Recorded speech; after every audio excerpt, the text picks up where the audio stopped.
vais régler le volume du casque. Là.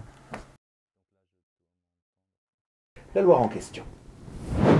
Et pour en parler aujourd'hui, je suis avec Azem Nader. Bonjour. Bonjour Clément. Merci d'avoir fait le déplacement jusque dans notre studio. Vous êtes dirigeant de Nader Media, une société donc de marketing digital. Mais avant de présenter votre société, etc., moi j'ai envie de vous demander tout simplement qu'est-ce que c'est le marketing, même avant le marketing digital d'ailleurs. Qu'est-ce que c'est le marketing? Alors j'aime dire que le marketing, c'est l'art de ne pas être oublié et l'art d'être accessible pour les entreprises. Quand on communique sur les réseaux sociaux ou on communique, on donne des cartes de visite ou des flyers, etc., on le fait pour objectif de ne pas être oublié en fait, de rester accessible auprès des entreprises et pour que à la fin en fait, on développe notre notoriété. Je pense que le marketing et la vente, c'est l'oxygène de l'entreprise. Avant, on faisait le marketing traditionnel, tout ce qui est flyer, pub sur la télé, etc.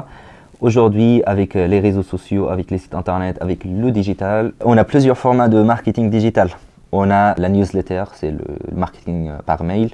On a les sites internet, le référencement naturel. On a les réseaux sociaux, la publicité payante. Le moyen le plus large, on va dire, de marketing, c'est vraiment les réseaux sociaux parce qu'on peut créer une communauté, on peut communiquer tous les jours, tous les mois, on peut publier des vidéos, des photos.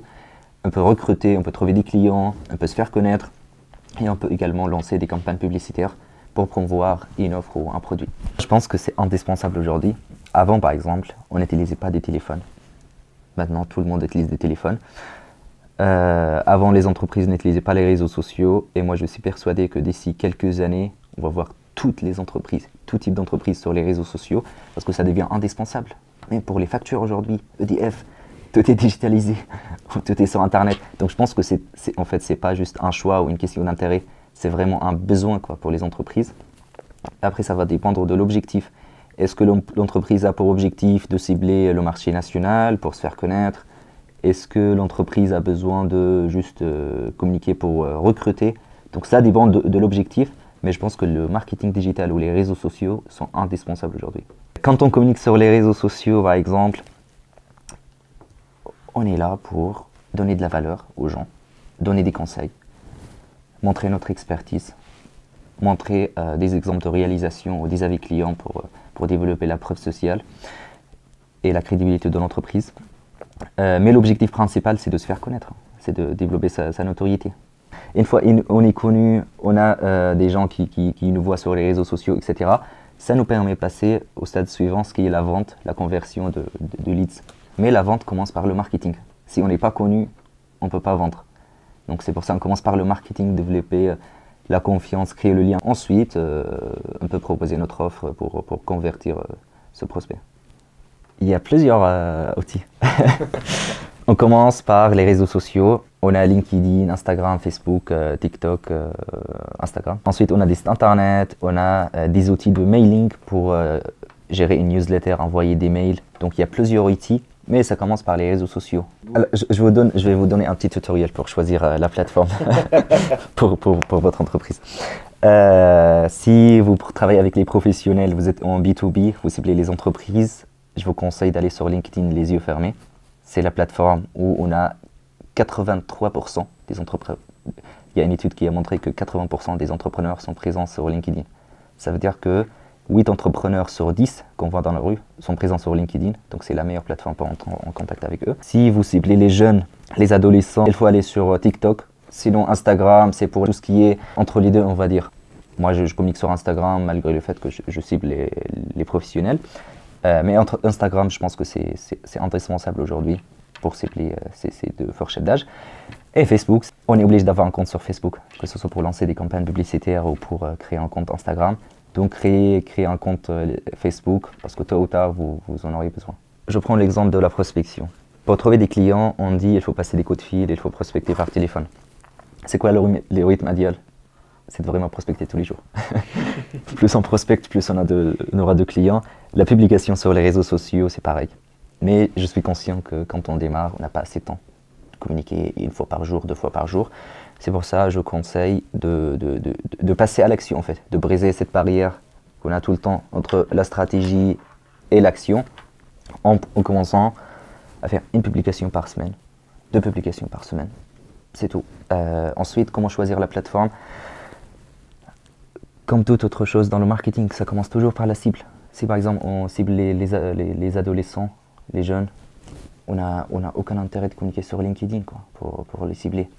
Donc on définit la cible, on définit la plateforme après, et ça va dépendre de notre stratégie digitale pour savoir quel type de contenu publier, etc. Mais commencer par un post par semaine. Ça vous dit si je vous donne les 4 types de contenus publiés sur les réseaux? Très bien. Sur les réseaux sociaux, on a plusieurs types de contenus, mais moi j'essaie de tout résumer en 3 types de contenus principaux. Allez, c'est encore plus simple. Le premier type de publication, c'est de donner de la valeur.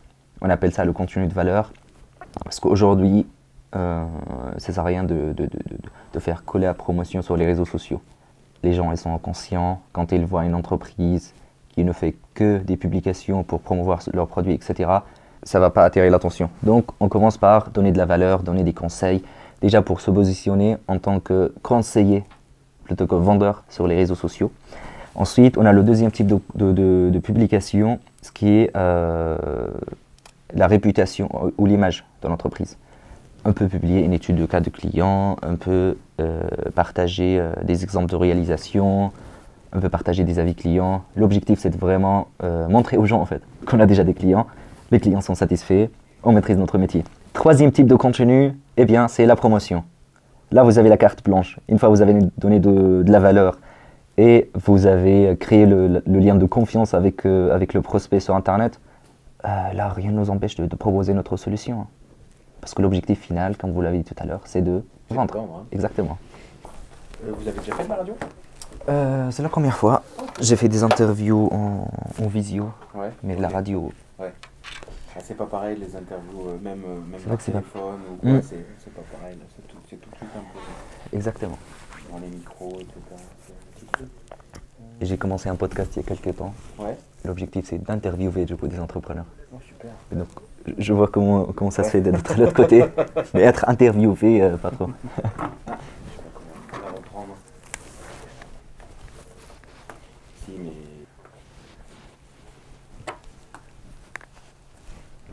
Et Loire en question aujourd'hui avec Azem Nader, vous êtes dirigeant de Nader Media. Présentez-nous un petit peu votre entreprise. On aide quel type d'entreprise? Alors, on va commencer par le nom. Nader Media. Ça veut dire quoi, Nader? Eh bien, Nader, c'est mon nom de famille, mais c'est un nom arabe qui veut dire rare en français. Et c'est la promesse de ma société, c'est de fournir un média rare ou un média unique aux entreprises. On accompagne principalement les auto-entrepreneurs et les petites entreprises qui viennent de se lancer ou qui sont déjà en place, qui sont moins de 5 salariés en général, c'est des petites structures, à faire 2 choses principalement, à développer leur notoriété et à trouver des clients grâce aux réseaux sociaux en mettant en place la stratégie digitale adaptée à leur entreprise, le calendrier éditorial.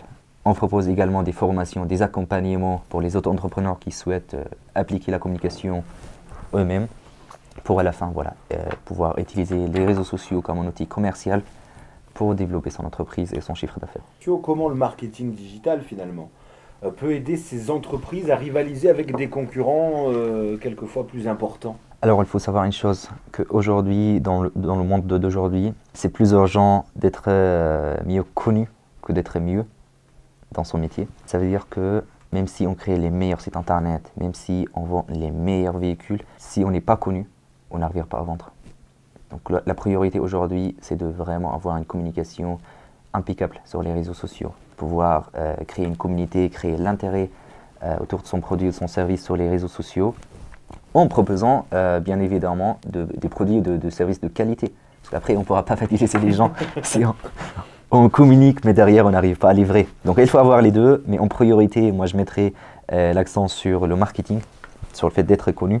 Alors comment le marketing pourra aider du coup des entrepreneurs ou les auto-entrepreneurs qui se lancent, on va dire? Eh bien, quand j'ai commencé, moi je suis commercial de base, donc j'ai commencé, j'ai dit ok, et j'ai une offre, et là il faut trouver des clients. Donc ce que j'ai fait, j'ai pris mes cartes de visite, j'ai commencé à prospecter physiquement. J'ai fait le tour de Saint-Étienne pour chercher des clients. J'arrivais à caler des rendez-vous, mais j'arrivais pas à vendre. Et la plupart du temps, on me posait cette question, ok, est-ce que vous avez des exemples de réalisation? Est-ce que vous avez des avis clients? En fait, ils ne sont pas rassurés, les clients. Ils disent, ok, le gars, il vient, je l'ai jamais vu, il n'est pas présent sur les réseaux, il est nulle part. Il veut me vendre des communications sur les réseaux. Je me suis donné 2-3 mois pour vraiment travailler ma communication. Je me suis dit, je veux que quand je prospecte ces entreprises-là, et quand elles regardent mes réseaux sociaux, il faut qu'elles soient impressionnées. C'est ce que j'ai fait pendant 2-3 mois. J'ai mis en place mon site internet, j'ai commencé à faire des vidéos sur les réseaux, j'ai commencé à regarder en fait comment les gros de marché communiquaient et j'ai pris cette communication et j'ai commencé à l'appliquer pour ma société. Et ensuite j'ai essayé de prospecter après.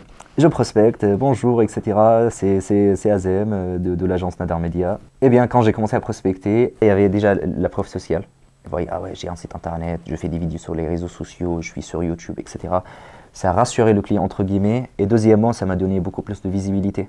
Quand on communique sur les réseaux, on a plus de vues, on est connu et reconnu. Donc ça m'a permis d'avoir la notoriété et la visibilité qui m'a donné la porte d'entrée en fait pour pouvoir prospecter et trouver des clients. Avant en fait, c'était que aux entreprises de communiquer. On distribuait des flyers, faisait de la pub à la télé, etc. Aujourd'hui en fait, l'entreprise peut communiquer, mais ce qui est plus important, c'est que le client aussi peut communiquer. Si moi j'ai pas aimé le service ou le produit, je peux laisser un avis négatif. Si j'ai apprécié le service, je peux laisser un avis positif. C'est le client qui a le pouvoir parce qu'il a beaucoup de choix. C'est l'avis du client qui compte. Est-ce que par exemple, quand vous achetez un produit, vous regardez l'avis de l'équipe ou l'avis de chef d'entreprise? La plupart du temps, on regarde l'avis client parce que c'est ce qui compte en fait. Les réseaux sociaux ils ont ouvert cette porte qu'aujourd'hui, on juge le succès de l'entreprise sur la satisfaction des clients. Avant, on disait que les réseaux sociaux, le digital, c'est le futur. Aujourd'hui, c'est le présent. C'est déjà là. On a l'intelligence artificielle, on a les réseaux sociaux. Alors, c'est des outils, quand on parle de ChatGPT, etc., c'est des outils qui pourront bien évidemment nous faire gagner beaucoup de temps, ils pourront nous donner un coup de main, mais ils ne pourront jamais remplacer l'humain. Donc, c'est des outils qu'il faut utiliser pour son entreprise, parce que ça nous permet de gagner beaucoup de temps, ça nous donne beaucoup d'avantages sur les autres, mais il faut en profiter. Donc, si je me permets de donner un conseil aux futurs entrepreneurs, aux créateurs d'entreprises, prioritisez l'aspect digital de votre entreprise. Renseignez-vous sur l'intelligence artificielle, renseignez-vous sur la communication sur les réseaux sociaux et sur le concept de marketing avant de commencer à faire du marketing digital. Parce que c'est hyper important et c'est indispensable pour votre entreprise. Qui est réalisé toujours par le meilleur technicien que la Terre nous ait donné, Emmanuel Buissière, évidemment. Merci et à demain. On se dit forcément ça va changer quelque chose. Ça bouge très vite, ouais. Ah oui, ça bouge très vite. C'est vrai. C'est un truc de fou. Hein. C'est vrai. Parfait.